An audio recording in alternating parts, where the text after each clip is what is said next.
Salam, selamat pagi untuk kita semua, Amang Inang, Bapak Ibu sekalian dan saudara-saudara.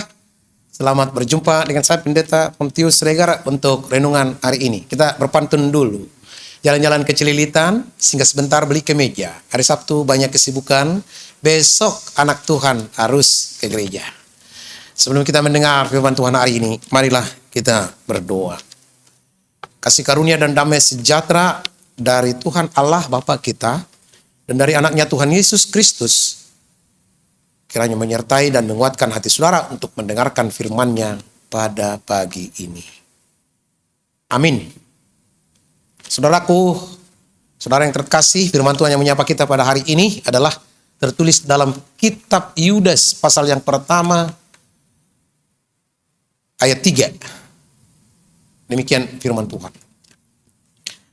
Saudara-saudara yang terkasih, sementara aku bersungguh-sungguh berusaha menulis kepada kamu tentang keselamatan kita bersama, aku merasa terdorong untuk menulis ini kepada kamu dan menasihati kamu supaya kamu tetap berjuang untuk mempertahankan iman yang telah disampaikan kepada orang-orang kudus. Demikian firman Tuhan. Saudaraku yang terkasih, sesama orang yang dikasihi Yesus. Di dunia olahraga, pelatih dan penasehat selalu mengingatkan atletnya yang telah menjadi juara dengan berkata, merebut kejuaraan itu mudah, tetapi yang tersulit adalah untuk mempertahankannya. Ungkapan ini boleh kita amini karena dinasihatkan dan boleh dinasihatkan kepada siapa, di mana, dan dalam konteks iman sekalipun. Itu berguna. Kenapa? Karena sesama orang yang dikasihi Yesus, lihatlah betapa kerasnya nada suara Yudas menasihatkan orang-orang yang sudah mendengar firman Tuhan, tetapi karena mereka mendengar para pengajar palsu yang mengasihkan dan menarik hati, mereka langsung berpaling dari kebenaran yang sesungguhnya. Bukankah demikian juga bangsa Israel yang dipimpin para raja, yang dipimpin nabi, dan dipimpin para imam? Mereka senang jajan rohani kepada Baal. Ketika mereka tidak senang kepada Tuhan, mereka membuat wadah sebagai pengganti Tuhan. Mereka membuat patung. Mereka membuat benda-benda lain untuk disembah.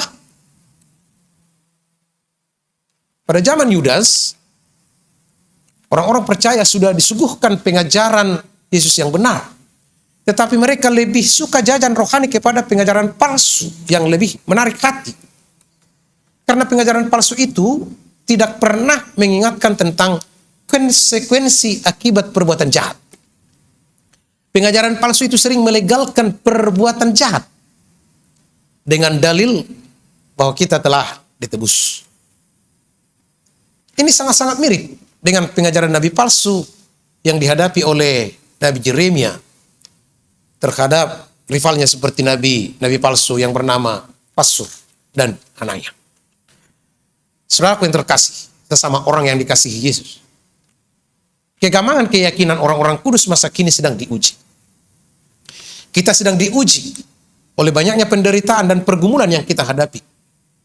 Bukan hanya yang kita hadapi, tetapi juga yang dihadapi rekan dan teman, serta saudara yang lain.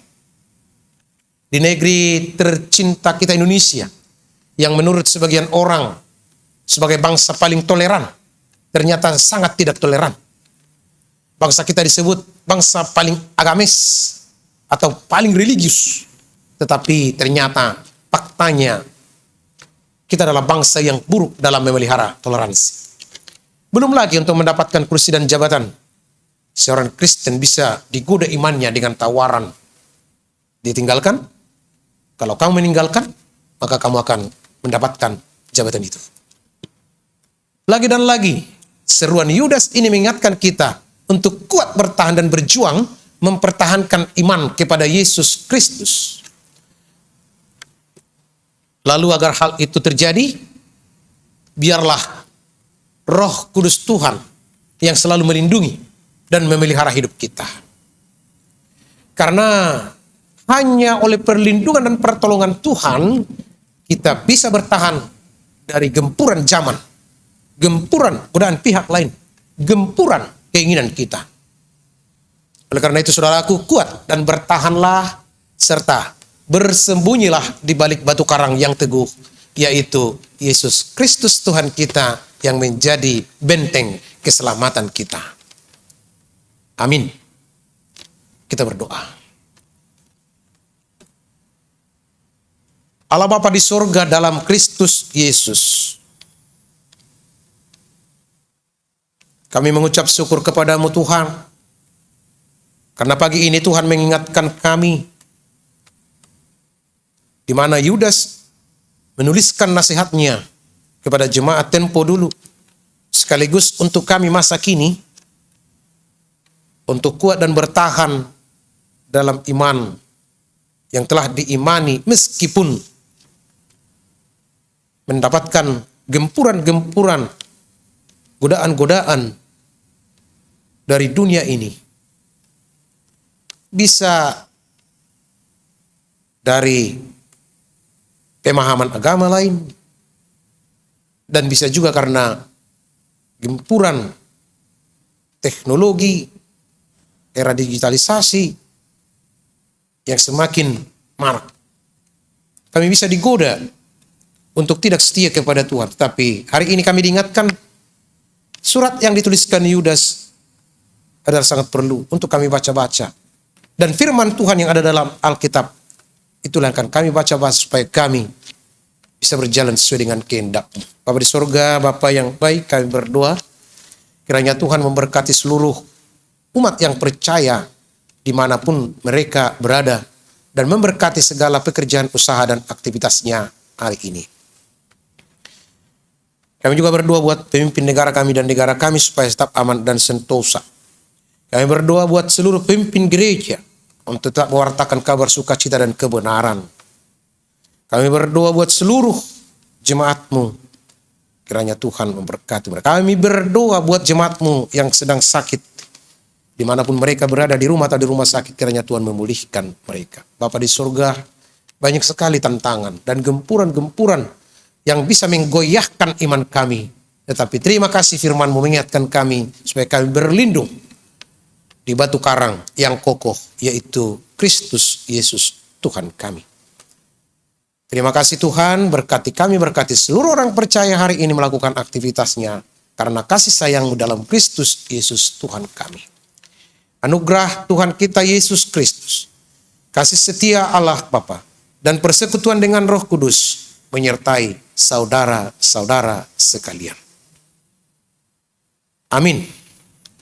Saudara yang diberkati Tuhan, setelah kita mendengar firman hari ini, mari kita syukuri dan aminkan agar firman itu menyala terus dalam satu hari ini.